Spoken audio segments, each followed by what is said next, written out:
Hello, stop wasting cash. 7 survival items you don't really need.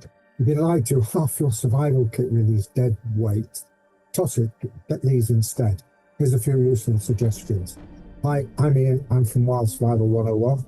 I'll show you 7 survival items that you don't need, or exactly what to buy instead so you'll survive longer, lighter and smarter. So moving on to the first one. Number 1. That bulky gimmick multi-tool with a tiny blade on it that can break easily. Fine for pockets and light jobs, useless for real cutting stuff. Swap to a simple, lightweight, fixed micro knife. Stronger, safer, sharper.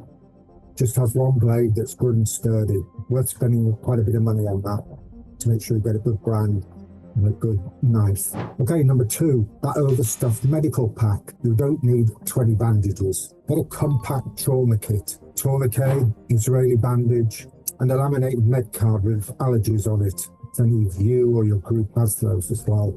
And the medications that your group might have as well, but they probably carry those themselves. But anyway, there are essential first aid kit lists online as well. So, as well as those bandages, a few of them, the trauma kit that the tourniquet that I mentioned, you will need some wipes and some gauzes and some band-aids, probably for just those simple cuts as well. Number 3, that flashy survival flashlight with the strobe and 40 modes. A bit of rhyme there.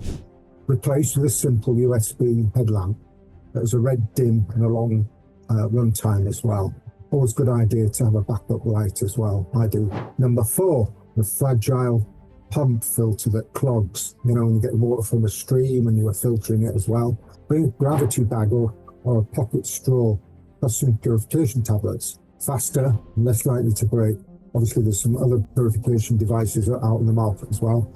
Iodine drops, but they're not recommended for long-term use. You can get 2 small bottles of chemicals that you mix, a few drops for each. That will sterilize your water as well.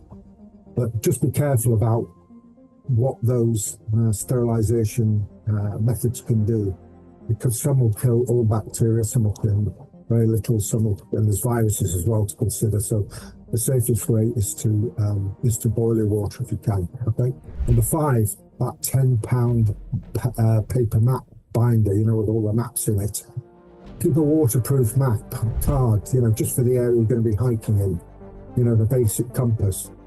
And then there's backup batteries as well for offline maps. That's on your GPS device. Number 6, the tactical camo set in full matching colour. Instead, learn layering and bring versatile neutral colour out to show as well. Camouflage won't save you from the cold. Number 7, cheap foil blankets with very little insulation. They look great, they've got silver lining, but how good's that silver lining? Will it break down?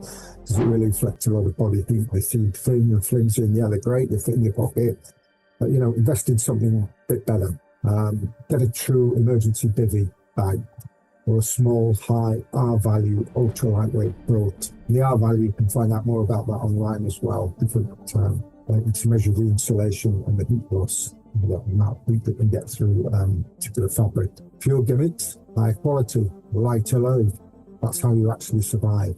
Save this video, tag the friend who overpacks, and comment which items should you toss. Follow for real survival hacks. That's all for now. Take care. Bye-bye.